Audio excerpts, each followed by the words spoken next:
Good morning, everybody, and welcome to this really exciting webinar this morning. And thank you for joining Lightstone. We are really excited to have everybody online and watching. And please just remember, any questions, just post them in the chat, and we will try and get to them. Comments, if you feel you want to share, please do so as well. Before we get into all of the detail, I'd just like to share who's joined today in the studio. So we have Essiani Marks, who's sitting next to me. She heads up the real estate side of Lightstone. So really excited to have her here. And then online, you'll see is Mark Buttress. So Mark is CEO of Data, and he's going to be sharing some valuable input and insight from his side. We have Craig Buckley from Rios, who's also going to be giving us a really good flavor of the rental market, which is also always exciting. And a voice in the background that you will hear that you can't see is our head of marketing, Musa, who will be guiding us through some of the questions and comments as we go through and kind of towards the end. So please just remember to place them there. So the real focus today is looking back, looking forward. We all have navigated this year, and speaking to a lot of people and everybody around us, certainly hasn't been the easiest of years. But it's always interesting to then reflect and understand how it's actually been, specifically in the property market, and what it's actually meaning and what it's actually talking about. So the first element I want to talk around are indices. So if we look at property index, kind of how it's done through the year, it's really quite interesting to understand where we plotted to be and where we're ending up. So understanding kind of all the interest rates that have hit us, it's really big worries around the fact that the index on property would be lower than anticipated, but it's actually held its own, and nationally we're sitting at about 3.8%. What that means is the value of property is sitting at 3.8% nationally. Obviously, if you drill down to certain areas, there are different nuances and different changes. And I'm going to be linking into some of my panelists to just kind of get their sense around property inflation, how the property has done, the market, and get their reflections on it. So starting with Essiani, specifically around property indices, how do you see it and what have you seen? Yeah, so very interesting to look at the different provinces as well. So very much like Elias said, we anticipated to have a little bit of a year where industries or inflation would hit us hard, but I think there's areas that really did very well in this market. So Gauteng, we are not doing so well, but looking at areas such as the Western Cape, Mpumalanga side, they really did well in terms of the market and the economy that we currently see. So looking forward to what that would look like next year, but yeah, very interesting for this past year. And just linking off that, we also obviously saw in the different segments, which was really interesting as well in terms of the inflation and also the different property types. And I think the one thing that really stood out was the fact that obviously states is always up there in terms of inflation. So, buying a property in any state will bring you a lot more value. Interestingly enough, sectional title in inflation and index was lower than your freehold, which is always interesting because you would kind of ascertain that sectional title is complex, as security, you would kind of think that there would be more value, but once again, it's probably based on location. Definitely. And we saw that since 2003, 2004, where freehold has held up a better inflation than sectional scheme. And that trend is still proceeding, definitely. Cool, and then just moving over to Mark, maybe just some views from your side, just around the economy and what you've seen in the property market. Morning, Haley, and morning to the viewers. Yeah, I mean, I think maybe just starting off, PropData did a poll sort of back in 2022 where we polled all our real estate professionals that use our platform. And we had just seen the largest sort of interest rate hike at that point when we conducted that poll. And fascinatingly enough, 49% of them sort of voted that they were slightly concerned that the interest rate hikes would start to have quite an impact on the property market. Obviously, we were coming off the very large boom post-COVID, and there was obviously a lot of positive sentiment in the market. I think if we ran that same poll today, we'd probably see a way higher percentage just in terms of the impact that property professionals were seeing on the interest rates. Obviously, we're seeing a cooling of those interest rates now, but no doubt it's created a challenging property market. I mean, for residential buyers, it's obviously decreased their affordability. And for sellers, we're obviously seeing a lot of waiting time on market to get properties sold. We're seeing a lot of properties actually being taken off the market in many sectors of, nationally. And then just on the rental side, obviously residential landlords to tenant arrears are starting to become an issue. We're seeing TPN starting to report that sort of data. And then even on the commercial side, there's definitely a pinch being felt by commercial landlords, starting to pass down a lot of cost to tenants. And if you think about retail tenants now, just with consumers tightening their wallets due to rising costs, cost of living, all of these pressures are certainly coming to bear. But it's not all doom and gloom. As Estiani was mentioning, we've seen pockets of real good activity, particularly down in the Western Cape. Obviously, I think driven by that whole semigration factor. I think Uber reported the other day that although applications in that region were down by like 25%, we're still seeing sort of approvals upward of 80% in that market. And rentals, as we know, are absolutely booming in the Western Cape. There's a huge shortage of stock. Prices for rentals properties going through the roof. So yeah, I think it's a mixed bag, and it depends where you are in the nationally and the markets you operate in. But I think there is light at the end of the tunnel. We're definitely starting to see a lot more activity. I wanted to share a few slides, and then I'll hand over to Craig. But I thought this would pose some interest to viewers today. And hopefully you can all see my screen. But we just accumulated some data from our platform. The top graph there just shows an accumulation of listings and subsequent leads that are derived off of those listings. The listings are obviously active properties that are mandated or listed through the prop data platform.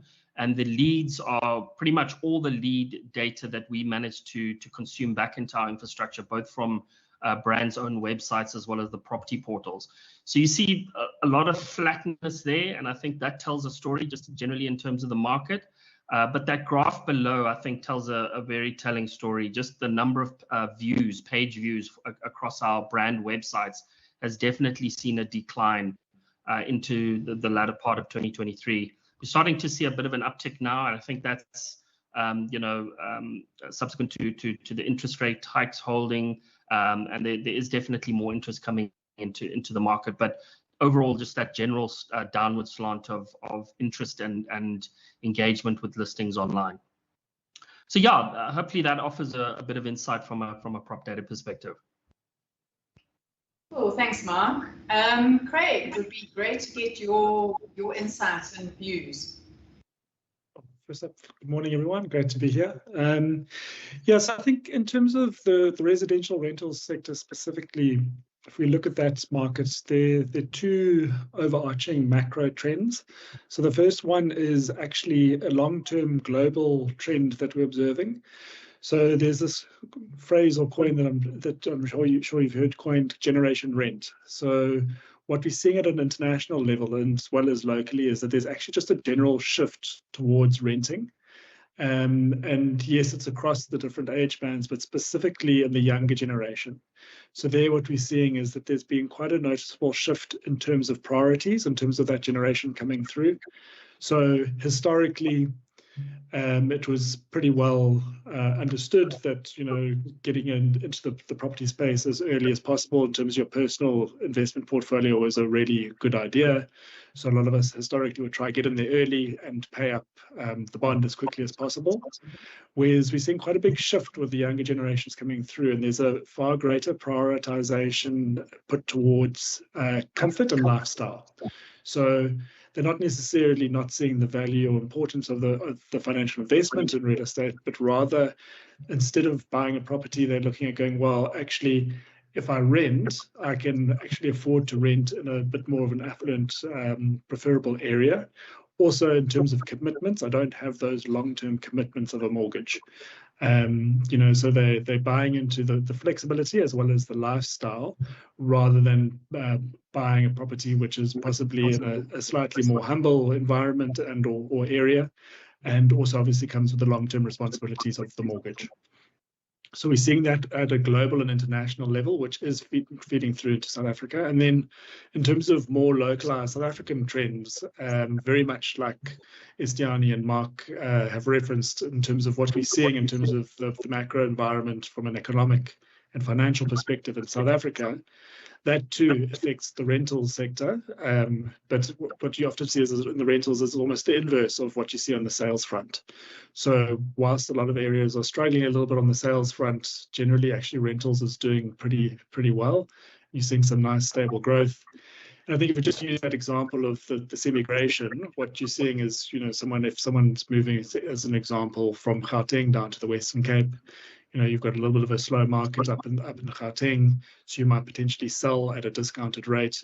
You move down to the Western Cape, you're now buying in a market where demand is quite high, prices are higher, coupled with high inflation. So if you're wanting to maintain that lifestyle that you enjoyed up in Johannesburg and quality of life, you're actually a lot of people looking to rent rather than to acquire. Similarly, also, we're seeing the impacts of change in lifestyle as a result of new working ways of working off the back of COVID. So we're also seeing a lot of people actually renting out what was historically their primary residency, and then actually going and renting in other areas, either outside of town in the smaller towns, because they can now work remotely, or conversely, if they were working in a more of a hybrid environment, they might be staying in the same city, but renting a little bit of a larger space so that they can incorporate a home office into their house at home. Great, thanks, Craig. Always good to get those rental insights as well, just over and above the sales. It certainly gives a flavor of what's happening.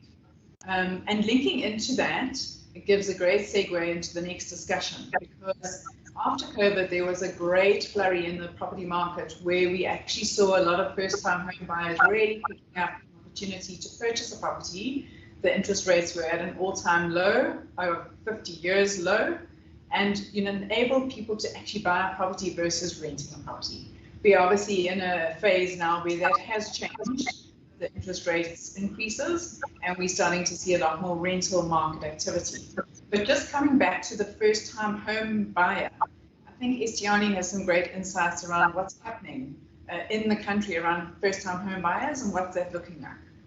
Yeah, so what we can see, if we look at almost let's call it 6 odd million properties that are registered in the deeds office at the moment, what's notable is that between 58 and 68% of that's actually your first-time home buyers. So again, speaking to the notion of people buying property as a financial investment, and I mean, I think Craig also, alluded to it is still a good financial investment. Obviously, location is very important, and also timing, to get the timing right. But and in certain areas and in certain provinces, we also see the proportion of first-time buyers actually increasing, as opposed to your repeat buyers. So yeah, it's I think still something that we need to make sure that we keep track of, and to see how that actually change over the next few years.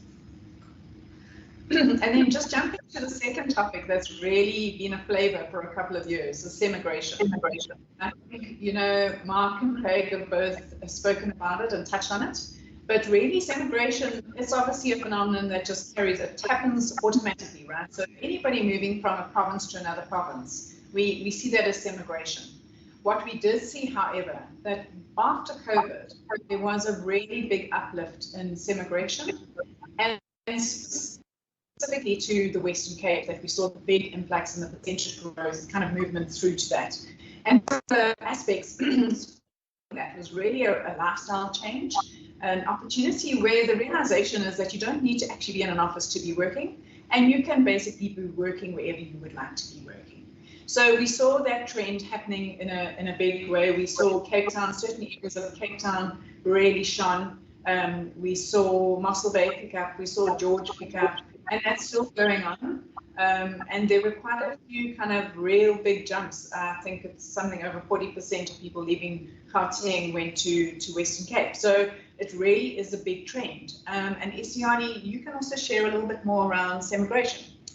Yes, definitely. So if we think back to 2019 as an example, and looking at sales within Gauteng. So Gauteng obviously are currently still the economical hub for South Africa, and we also have the majority in proportion of properties registered throughout South Africa, and also have the most number of sales going through the deeds office. So if we look at actually the proportion of that, in 2019, 43% of sales were actually in Gauteng, whereas only 23% were happening in the Western Cape. Now that has changed over the last 4 years, and for 2023, we're looking at about 39% of properties registered in Gauteng and 27% in the Western Cape. It shows us that the proportion of sales actually a little bit towards the Western Cape, and that gap has closed by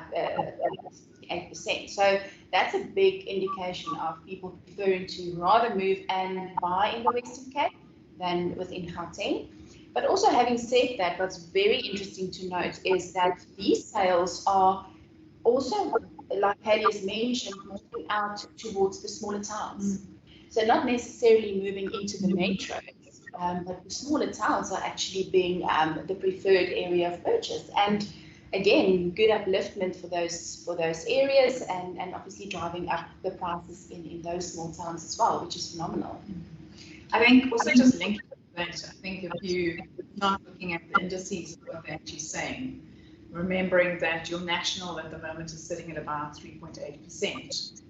The Western Cape index was sitting at about 5.6%. So that talks around the value of property and the demand that's been created in the Western Cape around property, therefore kind of cementing the value of property being higher in terms of inflation compared to your national, which is always something to look at out of interest. Just jumping back to you, Craig, just on the rental side, was there anything else that you kind of picked up around Semigration or anything around kind of the rentals that you saw changes in? Yes, so very much similar to the story to the sales. So it's really around just post-COVID, this change in ways of working. So you're definitely seeing people move out that are working remotely. They've just got the option to move out into maybe the smaller towns, which they were just never able to do because of work. And then also, as mentioned earlier, also actually some people just internally within a province actually moving around, but just to get access to extra space to facilitate home offices. And then also obviously some people had to downsize off the back of COVID, just as kind of tightened the belt a little bit off the back of a difficult period. Yes, but very similar sort of trends in terms of movements, in terms of different areas as sales, you're also seeing in the rental space. And Mark, anything from your side just to add in terms of Semigration or first-time buyers? So I think if we talk more about sort of some of the consumer pressures, Haley, that are affecting those people. Obviously, soaring electricity prices, petrol prices. We've seen big increases in municipal rate increases as well. I think I saw a stat the other day that South African households owe something like over 300 billion in arrears to local municipalities. So all of those things are going to be obviously affecting people's purchasing power and their decisions around property. And obviously, this is going to affect property practitioners at the end of the day. So, yeah, look, I think the silver lining there is that people are always going to need a place to stay. And that's the beauty of real estate, I suppose, both residential and commercial. But it's just a case of adjusting one's needs, I suppose, in light of some of the challenges that the industry is facing currently. Obviously, things like load shedding we don't tend to talk about that as much as we used to. But we've held polls again from our property practitioner user base, and these things are still affecting people on a daily basis. You think of buyers looking to prioritize load shedding friendly properties. People losing their jobs as a result of impacts of load shedding businesses they've worked for. So again, all of these considerations come into consumers' decision-making process around whether they buy, are they able to buy a first-time property? Do they need to rather rent? Are they needing to sell? Lots of these types of decisions coming into the mix. Cool, thanks, Mark. And I think it raises obviously a really important topic around the challenges that property professionals have faced through this year. And I think you've highlighted some of those that we've all kind of felt as consumers, and obviously as consumers that has rippled to our property professionals. Is there anything you would like to add, Estiani? Distressed properties? Yeah, I think, well, if we talk about all the interest rate hikes that we had over the last year and a half, 2 years, I think it's imminent that we see a little bit of an increase in terms of distressed sales or distressed properties. The data actually shows us that there's been an 80% increase of people that had to sell within 2 years of purchasing, and that clearly speaks to people overcommitting in terms of the purchasing of property, and then also just the consumer buying power that is lost through the inflation and through the load shedding and through the interest rate increases. So yes, definitely seeing quite a bit of that. Although on the flip side, many years ago, the banks would just opt for repossession of properties, which in the end of the day wasn't really even favourable for either the banks or the homeowner. So the banks, they actually have instated a process that they call an assisted sales process, which for the consumer or for the homeowner, the bond holder, it's actually very positive because, there's a process put in place where the property can still be sold. And that again creates opportunity in the market. So every problem is creating another opportunity. I think we should, as property practitioners, also see the opportunity in that. But we definitely see some consumer pressure in terms of the interest rate hikes that we have experienced.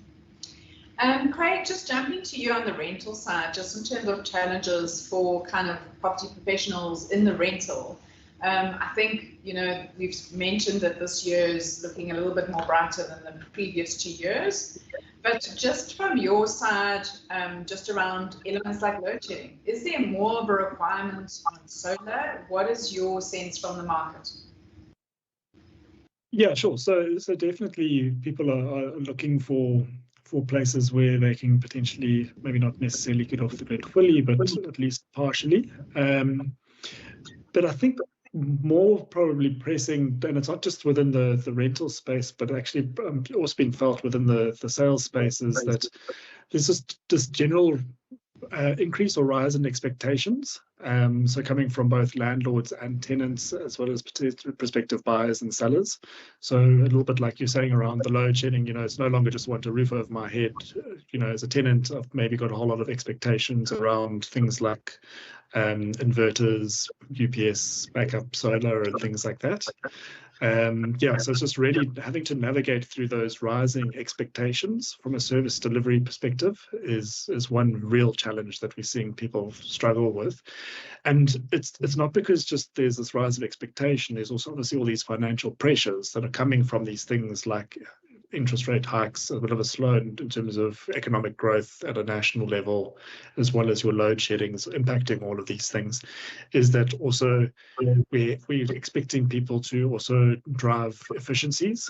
So, with the growing expectations and driving efficiencies, effectively what you're saying is that there's a requirement to do more with less, not even just continue doing the same amount with less. And also as professionals, we're also having to adapt to this new world, right? The new ways of working. Historically, it's all about being about work-life balance, whereas today it's all about work-life integration. So it's like, how do you integrate your work and your life all together? So it's just a lot of change, and whilst change can be fun and exciting, it's difficult.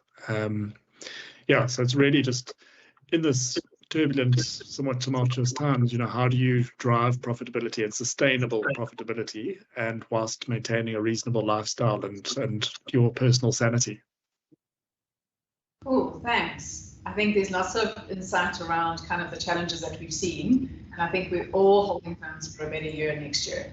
I'm hoping that the interest rates either stay the same or do start dropping, which I think everybody is hoping for. And then just moving back, kind of still looking back, kind of over 2023, if we consider what we've done in each of the businesses to assist our property professional clients, Mark, I'm going to start with you on the prop data side, just to give us a flavor in terms of what prop data has been busy with in the last year and what new products they've brought forward that the estate agents can use.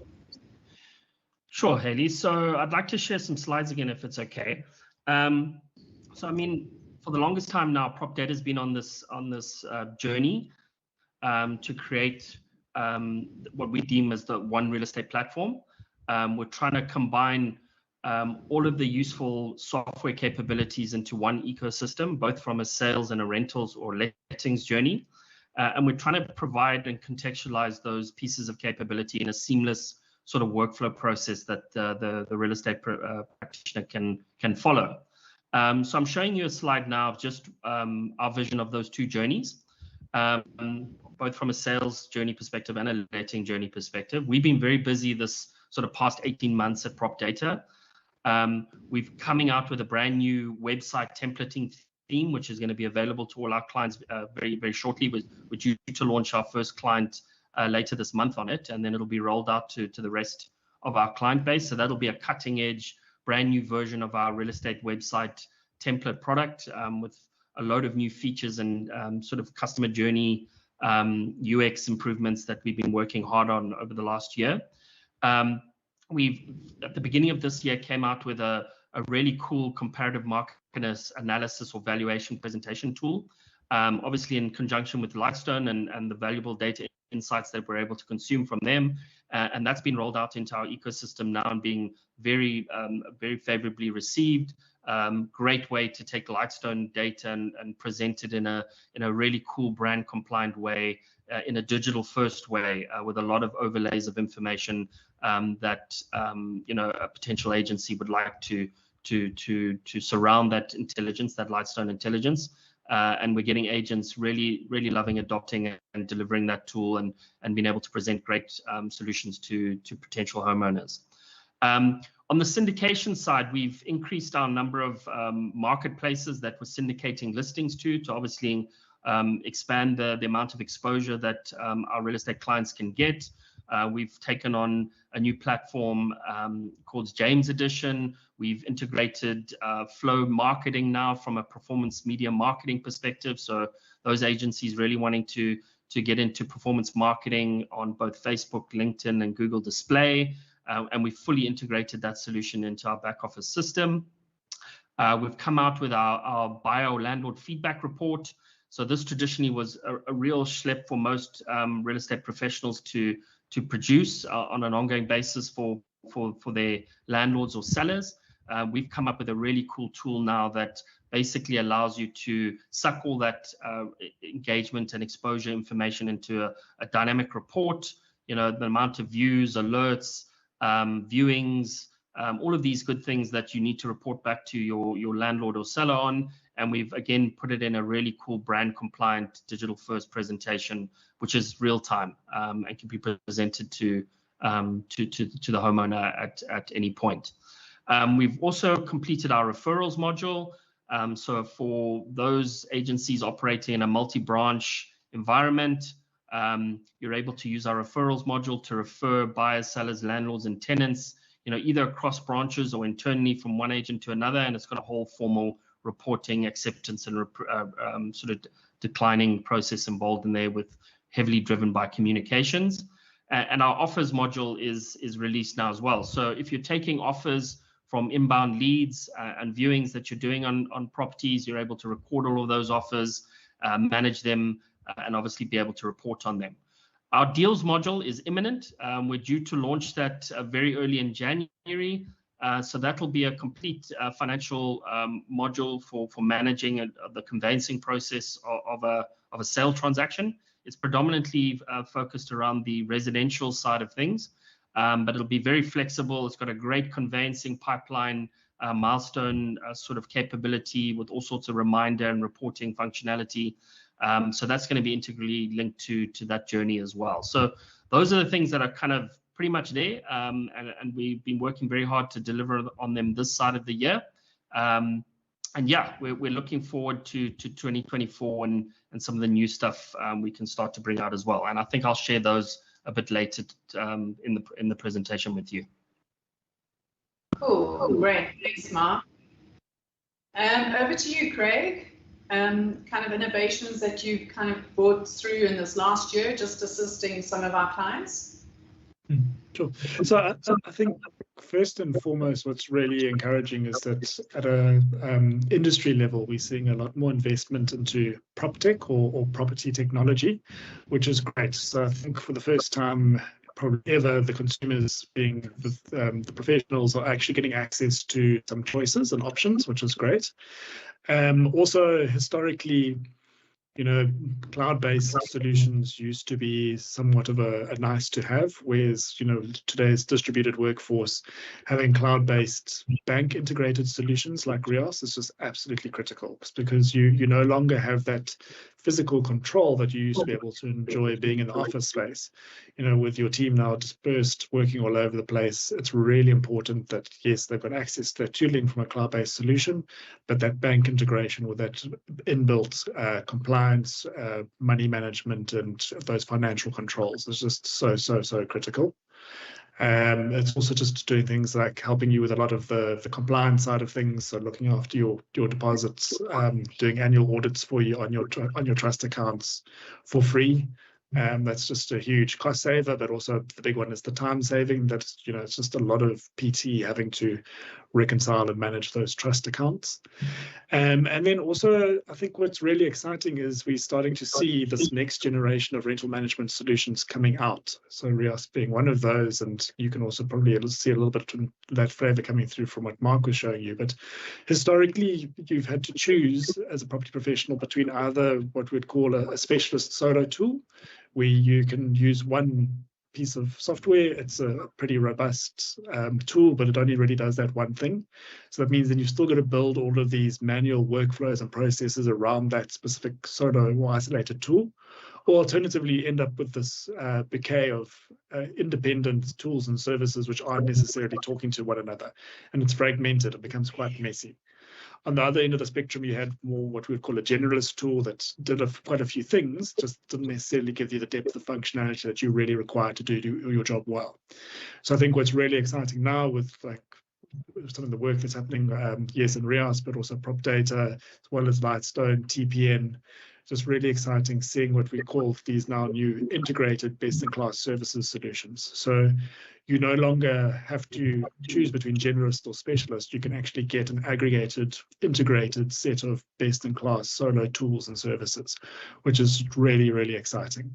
Especially, you know, it's in a challenging environment where your collections, your financial controls are so important. You know, yes, it's great to have a really robust rental management solution like a Rios with bank integration, but actually performance of rentals starts before that. So it's, you know, when you first do your listing, you know, you make sure that you've actually got the right price point. So like Mark said, in terms of using some prop data information that you've got on your listings, coupled with the solutions around valuations and your toolkit sitting on the Lightstone side of things, you know, then you've got to do advertising. You've got to make sure that you get a really nice group of tenants that you can actually select from to become your tenant.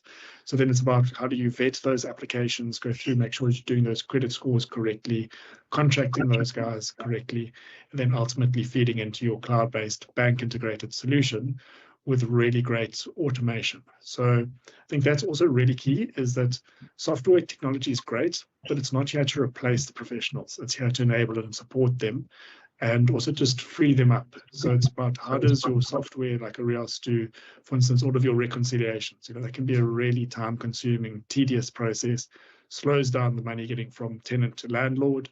Also, that's where human error happens. You don't have to do that anymore today with something like a Rios. Actually, you can just automate those reconciliations. 100% of every last cent, the system will collect for you, automatically allocate to the correct property and lease, and then schedule your outgoing payments for you. Cool, great, thanks Craig. That's really awesome. Handing over to Estiani on the Lightstone side and what we've kind of brought to the market. Great. So look, I mean, for Lightstone, data is key, and we've spent 15 years in perfecting, making sure we've got the data correct and accurate. So our focus really is around efficiency and creating that efficiencies for our estate agent clients. So in this past year, we've actually done a lot of work integrating with the abilities that data had in terms of creating a canvassing tool, which is really well received in the industry and made a huge difference, as Craig has alluded to, in terms of freeing up people in terms of time, but also then creating that professional looking brochure that people can actually use and do canvassing on. So that is awesome. We've also done quite a lot of work in terms of my area. So we acknowledge that estate agents work in a specific area, and it's critical and crucial for them to really understand their area. And that is why the tool that we developed again and enhanced during this month creates that ability for the estate agent to really be the subject matter expert in terms of the area that they service and give that specialist service to the clients, whether it be a buyer, a seller, a tenant, or a landlord. That's really great in terms of Lightstone. And I think just also bearing in mind, we've also had Easy Score around for a while. It also gives a great view in terms of a quick look in terms of credit risks on a client that you're possibly wanting to get a bond for. And it also gives you an ability just to confirm contact details. So I think Easy Score is also a really good product that we launched during the year, something just to consider. Now we look forward. So looking at 2024 and what we can expect and the excitement around that, obviously looking at house price inflation. Obviously we're busy at the moment. Every year Lightstone does a forecast around where we anticipate inflation to be for the year 2024, and we normally release that in January. So look out for that. We'll be doing kind of our crystal ball, and we'll be doing a lot of kind of this is where we anticipate the property market going, hopefully off the back of some interest rate drops, which will be most needed for the market. But just understanding that and knowing kind of what we can expect for next year, I'm just going to pass it around again. Mark, from a prop data perspective, what are you looking at bringing in innovation-wise for the next year for our property professionals? Yeah, cool, Haley. I'll share another slide for everyone. So we're really excited about next year. There's some really, really cool things that we're looking to bring out. The first one outside of the deal module that I mentioned is our bulk mailing tool. So that'll be a fully integrated bulk mailing solution, very, very much akin to a MailChimp or one of these other bulk mailing tools, but built inside the prop data management system. Obviously, the beauty of this tool will be that access to your data that you might want to populate to these mailers is housed inside prop data system. So your listings, your news articles, your development projects that you're looking to market, your agent bios, all of this information is housed and enriched inside of prop data's tool already. So we're building a tool that allows you to really easily collate this information and then target your mail lists and contact database, which also live within prop data. So there'll be very clever filtering and tagging tools for creating a mail lists and targeted individuals that you're trying to reach with specifically curated mailers. And it'll be very flexible in terms of the templating. So, there'll be templates to populate listings to, there'll be templates to populate general branding messages to. So a really flexible tool. Again, just going on with our mantra of trying to bring all of this capability under one roof, as opposed to using islands of tools that aren't really connected and become quite frustrating for your average real estate professional to use. The other really cool thing that we're very excited about is, again, working very closely with yourselves at Lightstone to bring out our canvassing module. So this will be using Lightstone intelligence around propensity to sell, very much tied into your Map My Area pieces, and within prop data, allowing you to identify homeowners who are most likely, based on numerous factors, to possibly look at selling or contemplate selling. We'll also be tying in your Easy Score product to aid in that process. And then in a POPI compliant way, you'll be able to bulk mail those homeowners, generate knock and drop flyers, obviously in different brand compliant format templates that you can update if you want to, and obviously fully integrated with the rest of our solutioning. So as you canvas people, mail them out, you'll be able to create valuation or comparative market analysis presentations, which then seamlessly feeds on to converting those into listings so that you can start marketing those mandates. So we're just tying all of these pieces together, and canvassing is just another piece of that puzzle, just going forward a bit prior to actually doing a presentation, a mandate presentation to a homeowner. We're working very hard with Craig and his team at Rios. We're going to be coming out with a digital lease application tool set. Obviously in prop data, we're already accumulating all the tenant applications or the lead applications from a rental perspective in our world, as those leads come in from the various portals, your own brand websites, social media marketing, etc. We are recording all of those leads against the respective rental properties. We're now going to introduce a digital leasing capability where you're able to prompt certain tenants to apply for those properties, and through a digital process collect all their information. A whole lot of vetting that's going in there. We're working with TPN as well. And the end result of that is you'll be able to approve an applicant and then post that information directly into Rios for all the lease management and money management side of things. So we're really excited about how we're going to close the loop from the rentals journey with the release of that module. Something else we're going to be coming out with, again, this is a big hole in the industry. Most real estate websites obviously offer the flexibility of WhatsApp lead generation. Most consumers in South Africa are engaging on WhatsApp at some level, and it just makes it very easy for them to reach the property practitioner from a lead generation perspective. But inherently, what the problem is there is that most of the agents are using their private WhatsApp numbers for that purpose, and those leads that are generated tend to go into the ether and cannot be tracked and monitored. So we're going to be coming out with a solution that intercepts those leads, those WhatsApp leads, filters them into the prop data management system along with all your other leads that you're generating, and then gives you the ability to actually manage those WhatsApp leads. So you'll be able to actually respond to leads directly out of prop data system via WhatsApp, and then it enters our general flows around lead management, contact management, etc., etc. And then I mentioned just our website template theme update. We're coming out with a new version of that. There'll be multiple themes coming out through the course of next year. And that will just give our real estate clients just a load more flexibility in terms of what they want their real estate website to look like, how they might want to curate it to create a point of difference in terms of their branding and their digital representation. We've re-engineered our whole theming engine on top of this new platform, and that's just, we hope, going to give our customers a load more flexibility in terms of how they can really take their website marketing to the next level. So yeah, a lot there, and we're really excited to bring all of this stuff to the market next year. Great, thanks, Mark. That is super exciting. I'm going to look at Estiani in terms of Lightstone and what we're anticipating for 2024 and what we're bringing.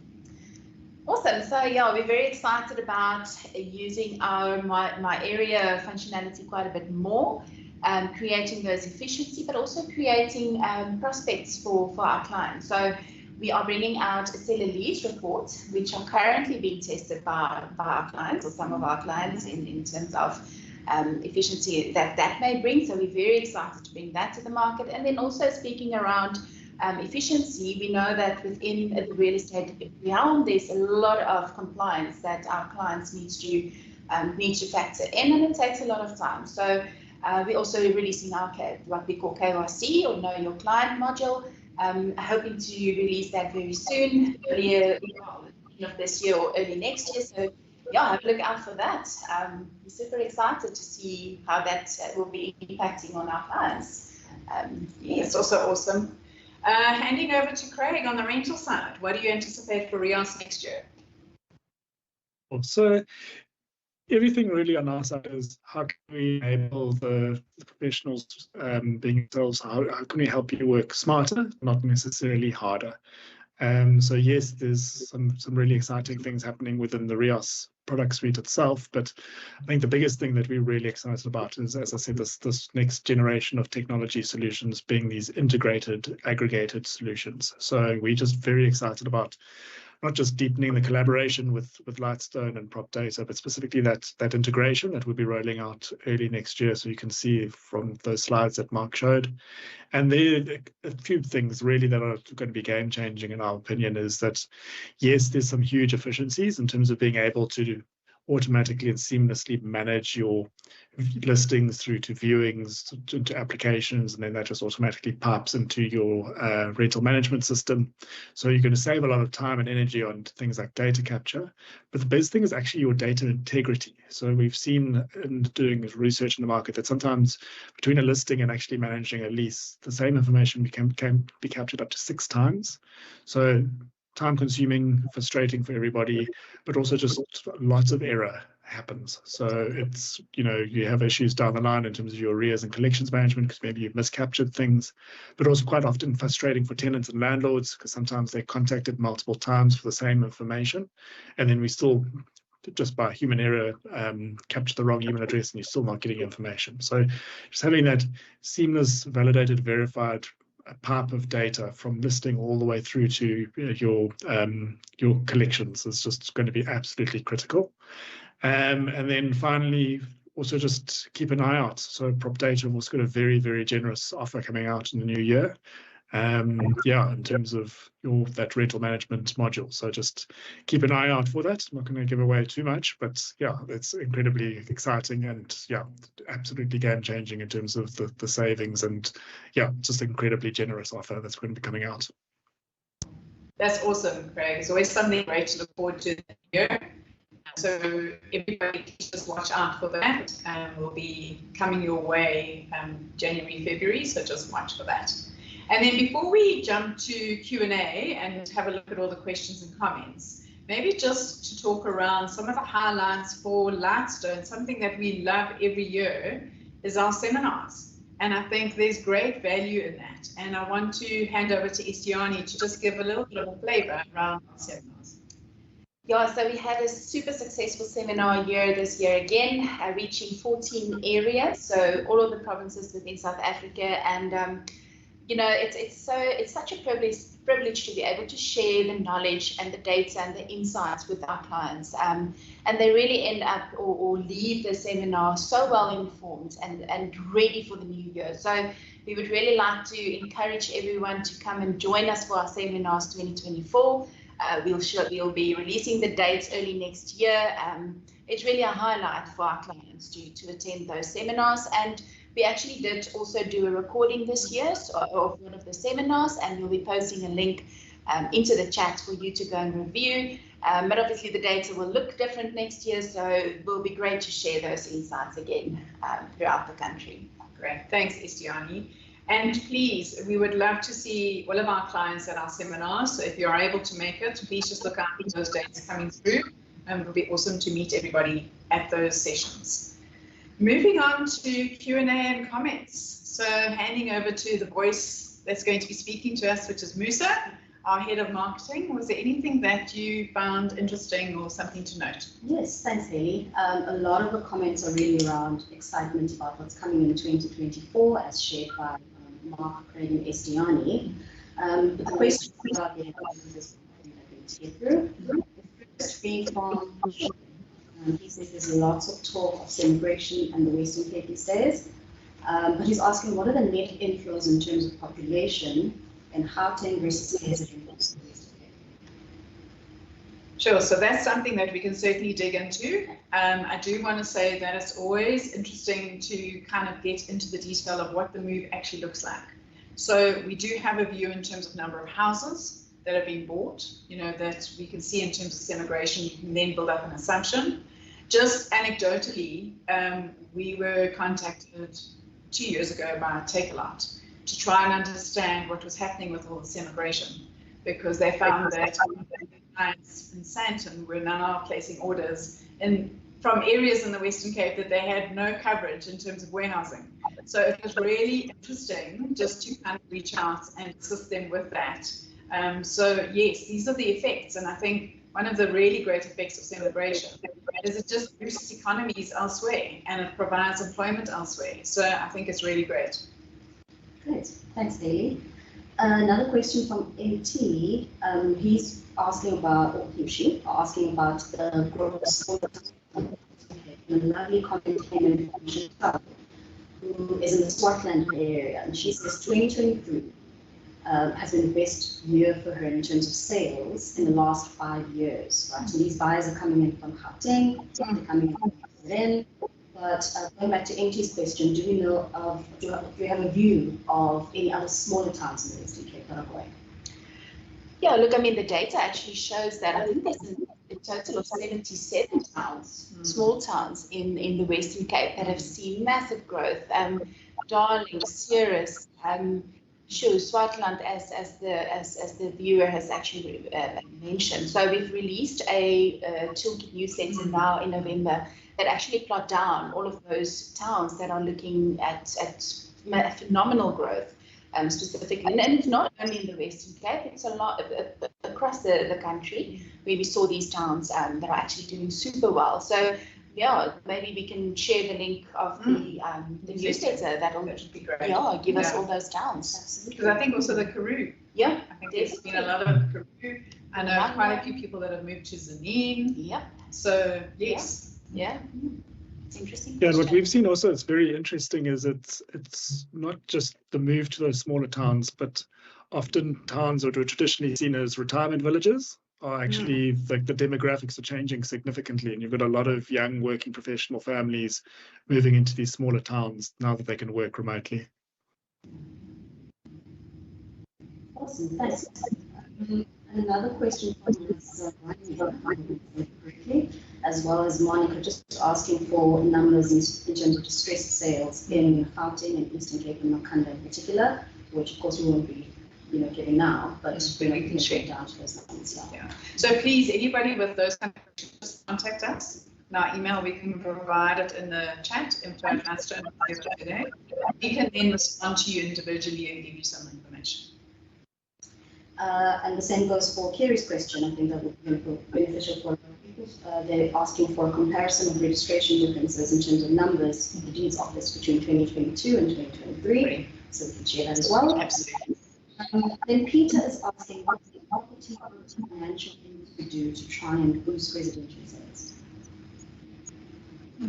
Provide more bonds. Better interest rates. Better interest rates. Yeah. I think the market, and Hayley can probably speak to that a little bit more, but the banks are still very competitive in providing bonds. Yeah. No, definitely. I think it's all around affordability and it's all around location. So, even in a tough market, we're talking around Gauteng being in a really tough space from a property market. There's certainly areas where it's not, but majority of Gauteng are feeling it, which is very much a buyer's market, right? There is availability of stock.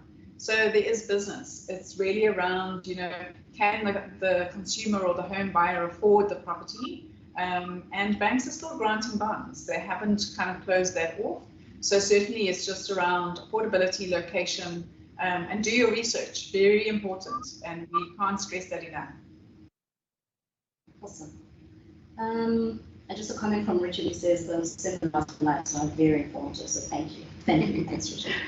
An interesting one from Sebastian. He says, WhatsApp has been used by majority of customers to reach out to agents, and communication is happening a lot more on that platform. So do you think it's becoming important to track and manage the WhatsApp journey? Definitely. And I think, Mark, you have also great insight in terms of the WhatsApp journey and kind of the tracking thereof. Yeah, so as I was saying earlier, we've known for the longest time now, or we've seen a trend for the longest time that, across our client websites, I think upward of 80% of all leads generated on those brand websites are via the WhatsApp channel. obviously, WhatsApp itself has changed in terms of its terms of use and its adaptability from a business use case perspective over the last few years. Previously, it was very, very difficult to manage or try and engage with WhatsApp messages from a business application perspective, but obviously that has radically changed, and hence why we're now introducing this ability to quite curatively intercept messages which are being sent to a private message and handing them off. But obviously, WhatsApp still needs, have got very tight guidelines in terms of privacy policy, et cetera, et cetera. So, the fact that agents are still using private numbers does make it difficult to weave those journeys into a broader landscape of management system. But like I said, we're starting that journey now. We've come up with some clever ways. It will require WhatsApp business numbers at a branch level or a virtual branch level to start and intercept those journeys. But then we're going to modify that journey over a period of time so that we can weave data into the system, and then you can take over a journey using that WhatsApp business number going forward in terms of ongoing communication. But I definitely agree with the sentiments that were passed. WhatsApp is definitely here to stay as a tool and a communication vehicle, and it's a case of how cleverly you can weave those journeys into the broader mechanism of managing leads in your CRM. That's going to become important, and we're definitely on that journey now. And next year we'll. Cool. I think we've lost Mark. I think we've got time for one more. If there's one more question or one more comment, and then we'll do a closeout. Absolutely, and this is a very interesting one from John. He's asking for views from the panel on what they think the elections next year will have, and what effect the elections next year will have on the property market. I'm going to start. I think that it will have an effect. I think that much we can say. But I don't think it's the only thing that will affect the property market. So yes, it may have an effect, positive or negative, but it won't. I don't think it will have a deciding effect on the property market. So yeah, that would be my view. Yeah, I think, just in terms of everything political, I think it's really hard to kind of understand what the effect will be. Whoever kind of comes into power or heads up elections, there will always be some level of change. We would like to think that the property market, the change, if there's going to be negative change, that's far too much further down the line. Property is a long-term kind of investment game. It's really so that the impact should not be felt hugely next year is what we're anticipating. But yeah, it's going to be interesting. I think it's an interesting year to bring that in. Craig, from your side? Yeah, I think probably just to echo your sentiments, I mean, it definitely will have an impact, but not necessarily the overarching impact or influencer that, what we've seen is that trends, whilst there's obviously always these macro kind of flavors and trends coming through, it's often hyper localized. And I think the reality around real estate is, there's still 60 odd million people that need a roof over their head, right? So there's always going to be supply and demand, and there's a lot we can do as the professionals in the space to actually also influence the performance of our respective areas and regions. Yeah, and I think it's just going to be a bit more moving towards this far more integrated, flexible, just way of living, I guess, where people are a lot more flexible between renting and buying. Historically you had either you were a renter or a buyer, whereas people actually now potentially you can go from being a buyer to or an owner to a renter, vice versa. So yeah, just a bit more of a fluid environment, but won't be trivial impact, but not the overarching kind of decider on whether or not we have good or bad results. Thanks, Craig. Anything final from your side, Estiani? Just from a Lightstone perspective, we want to thank all of our estate agent clients, actually all of our clients, for their support. And yeah, looking forward to an awesome 2024, whether it be on the system, whether it be in our training or even at our seminars. We are walking the way with you, and we are super excited for what 2024 will bring to you and the industry. Thank you, all of our viewers. Please just look out for an email around a survey, and there will be a link to this webinar as well that you can re-look at should you want to do that. And then we've also got a closing year-end numbers just to look out for that. So just a huge thank you from myself, Hayley from Lightstone, Estiani from Lightstone, Craig from Rios, Mark from Prop Data, and Musa in the background, also from Lightstone. So thank you all very much, and good luck.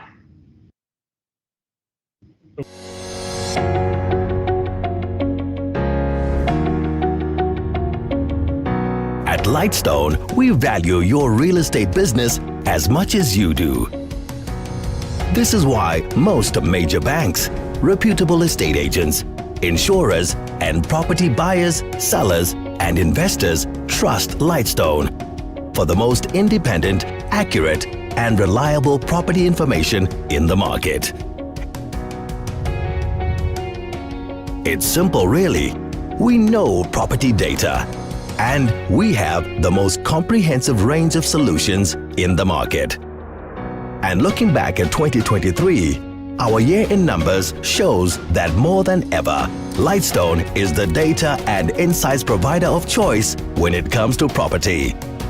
From upgrading more estate agents to our Toolkit V2 platform, to introducing new solutions like our canvassing template, My Area Report, and prospecting solutions that'll make it easier to find and secure seller leads. From making it easier for property professionals to get access to the reports they need, to providing value-adding services like free training and seminars. From working with partners like Prop Data and Rios to bring more value to our clients, to introducing tools like Easy Rates to property owners, while sharing industry insights and intel that make it easier to close sales and find buyers, helping property professionals navigate the complexities of a challenging market. It has been a challenging year for the property market, but from all of us at Lightstone, we say thank you for your support. Together, we've navigated the complexities of a complex environment and look forward to journeying together into the future.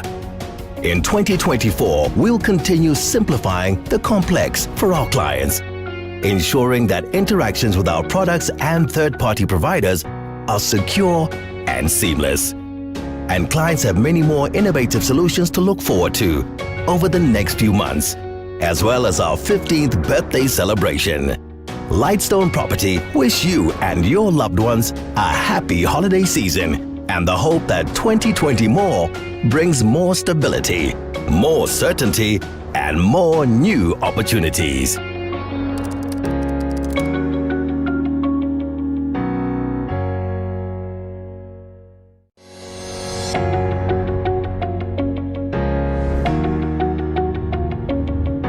At Lightstone, we value your real estate business as much as you do. This is why most major banks, reputable estate agents, insurers, and property buyers, sellers, and investors trust Lightstone for the most independent, accurate, and reliable property information in the market. It's simple, really.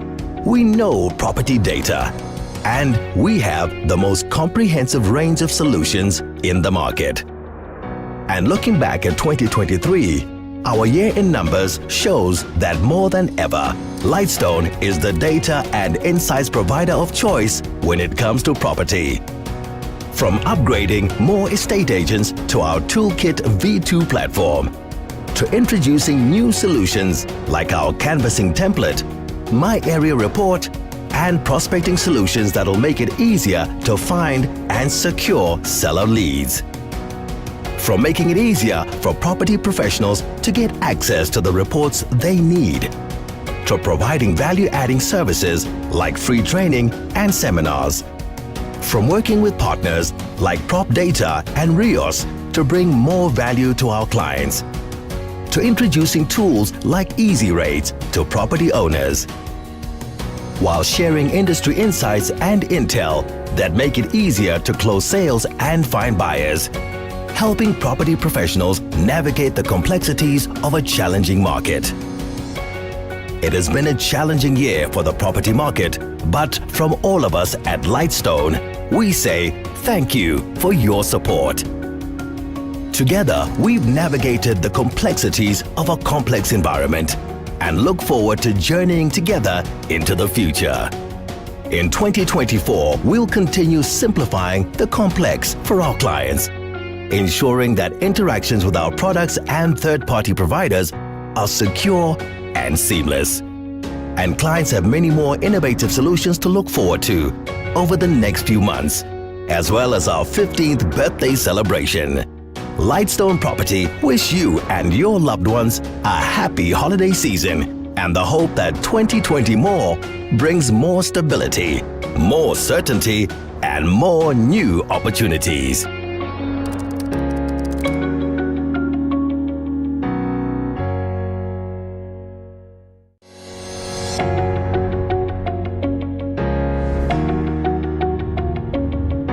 At Lightstone, we value your real estate business as much as you do.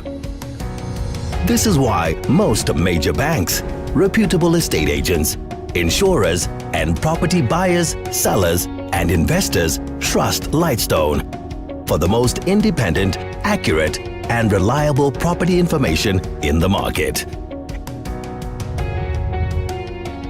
It's simple, really. We know property data, and we have the most comprehensive range of solutions in the market. And looking back at 2023, our year-end numbers shows that more than ever, Lightstone is the data and insights provider of choice when it comes to property. From upgrading more estate agents to our Toolkit V2 platform, to introducing new solutions like our canvassing template, My Area Report, and prospecting solutions that'll make it easier to find and secure seller leads.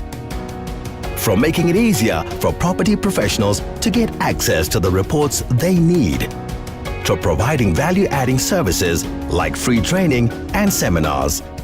From working with partners like Prop Data and Rios to bring more value to our clients, to introducing tools like Easy Rates to property owners, while sharing industry insights and intel that make it easier to close sales and find buyers, helping property professionals navigate the complexities of a challenging market. It has been a challenging year for the property market, but from all of us at Lightstone, we say thank you for your support. Together, we've navigated the complexities of a complex environment and look forward to journeying together into the future. In 2024, we'll continue simplifying the complex for our clients, ensuring that interactions with our products and third-party providers are secure and seamless. And clients have many more innovative solutions to look forward to over the next few months, as well as our 15th birthday celebration. Lightstone Property wish you and your loved ones a happy holiday season and the hope that 2020 more brings more stability, more certainty, and more new opportunities.